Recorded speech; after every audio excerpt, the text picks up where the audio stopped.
નમસ્કાર વિદ્યાર્થી મિત્રો. નવમા ધોરણમાં દ્વિતીય પરીક્ષા માટેના ભાવિક અસાઇનમેન્ટમાં ઇંગ્લિશમાં આપણે અહીંયા સુધી પાછલા વિડીયોમાં જોયું હતું અને આ વિડીયોમાં આપણે આગળનું જોઈશું. તો આગળ સૌથી પહેલો પ્રશ્ન છે, વોટ ડીડ બિરબલ બિલીવ? તો જવાબમાં આવશે Birbal believed that a man will do anything to get rich. આટલો એનો જવાબ આવશે. બીજો પ્રશ્ન જોઈએ, how did Akbar challenge Birbal? તો જવાબમાં આવશે Akbar challenged Birbal that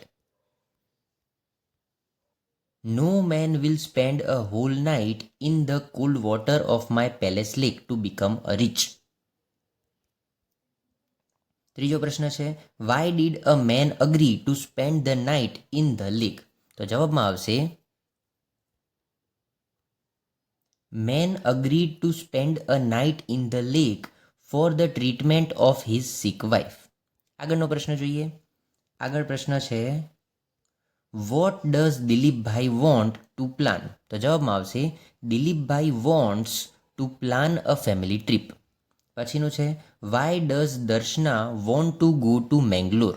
તો જવાબમાં આવશે Darshana wants to go to Mangalore because that was the most exciting trip and the journey by Konkan Railway was the most memorable one. પછીનો પ્રશ્ન છે, what does Ranjanben remember about the trip? તો જવાબમાં એ પ્રમાણે આવશે કે Ranjanben remembers those beautiful seashores, palm trees, villages and towns on the way to Mangalore by train. આગળનો પ્રશ્ન જોઈએ આપણે, whom does Gaurav want to speak to? તો જવાબમાં આવશે ગૌરવ wants to speak to ચેતન. બીજો પ્રશ્ન, where has ચેતન gone? તો જવાબમાં આવશે ચેતન has gone for his English classes. પછી છે, what is ગૌરવ્સ message for ચેતન? તો જવાબમાં આવશે ગૌરવ્સ message for Chetan is to come for cricket practice at 7 AM tomorrow at the sports club ground. આગળનો પ્રશ્ન જોઈએ, describe Mr. અનુરાગ? તો જવાબમાં આવશે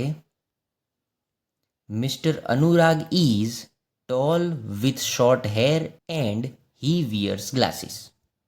પછીનું જોઈએ, how old is Mr. Anurag? તો જવાબમાં આવશે Mr. Anurag is 40 years old. ત્રીજો પ્રશ્ન, what does the man at the counter tell Neha about mister Anurag? તો જવાબમાં આવશે the man at the counter tells Neha that mister Anurag is in charge of the water project section. આગળનો પ્રશ્ન જોઈએ, વોટ ઇઝ માઇકલ? તો જવાબમાં આવશે Michael is world champion swimmer. બીજો પ્રશ્ન, when did Michael start swimming?